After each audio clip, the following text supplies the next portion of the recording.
to another tutorial video by me. I hope they're going okay so far. This time we're going to work on solving one variable equations. On this side, it's only going to take one step, and on this side, it's going to be multiple steps.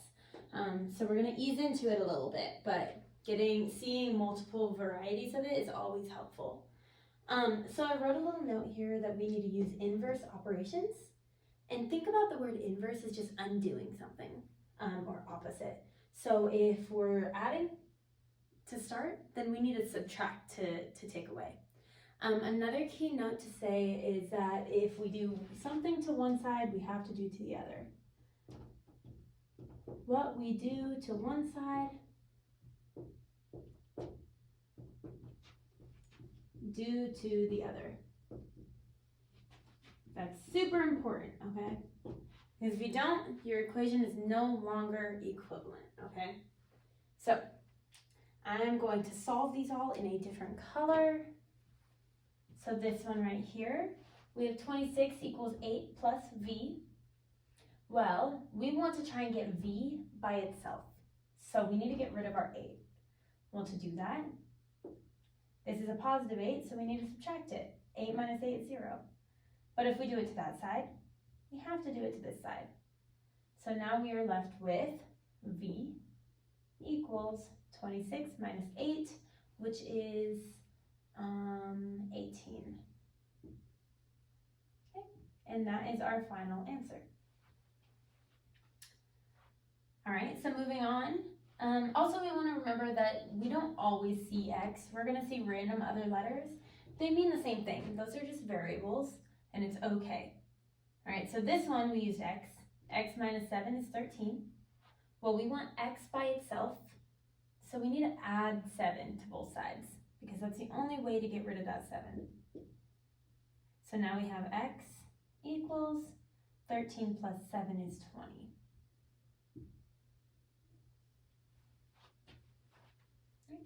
The correct format to write these is always with the variable first. So if we were to rewrite this one, it would just say v equals 18. But either way, they're the same thing, so it's not a big deal. Okay. This one's going to be a little more tricky because it's multiple steps. So first, we want to get a by itself, but there's 2 sets of a's. So the very first thing I'm going to do is try and combine those a's together.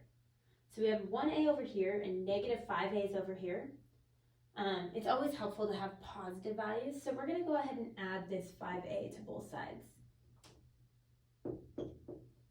Okay, so what we're left with here is a plus 5a. There's an imaginary 1 here, okay? 1 times anything is a. So we are left here with 6a plus 5 equals, this canceled out, 29. Okay, now we have something that looks familiar, okay? We have 6a plus 5 equals 29. So next we need to get rid of this 5. Okay, and I'm going to go ahead and transfer this right up here because I'm running out of room.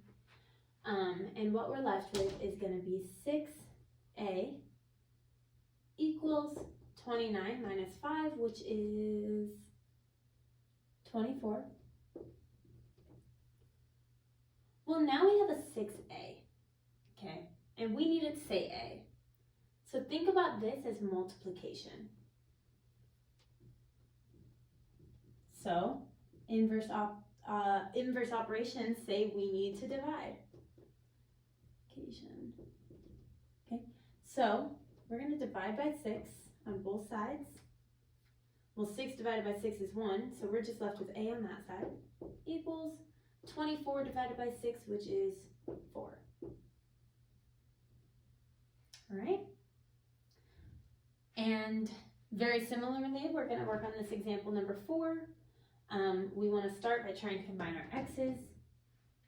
Well, we have 5 over here and 8 over here, so I'm going to go ahead and move the 5 to be with the 8 so that I don't have to deal with negatives yet. So I'm going to subtract 5x from both sides. And I am now left with negative 14 equals 8 minus 5 is 3, x plus 4.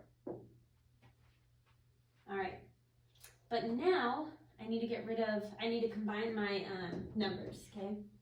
So if I have negative 14 and a plus 4 here, I'm trying to get this 3x by itself. So I want to get rid of the 4.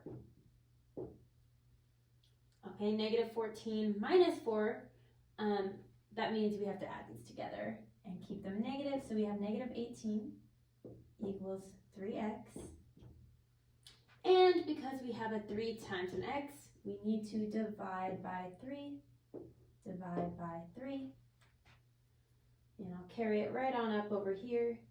We get x equals negative 18 divided by a positive 3 gives us a negative 6.